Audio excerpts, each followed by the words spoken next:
ప్రేక్షకులందరికీ నమస్కారం. చాలా మంది ఆయాది గణితానికి సంబంధించిన కొలతలు ఎలా ఉంటాయి అని అడుగుతుంటారు కదా.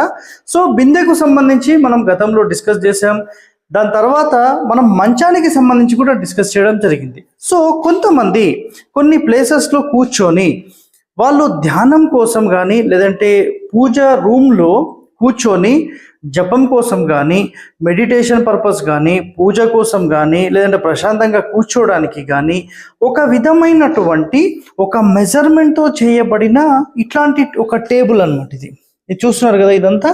సో దీనికి ఎవరైతే ఇట్లాంటి టేబుల్ మాకు కావాలి కూర్చోవడానికి అనుకుంటారు, ఇక్కడ చూడండి, ఇక్కడి నుండి ఈ మెజర్మెంట్, ఇక్కడి నుండి ఈ మెజర్మెంట్ ప్రాపర్ ఆయాది గణితం ప్రకారం తీసుకోవాలి.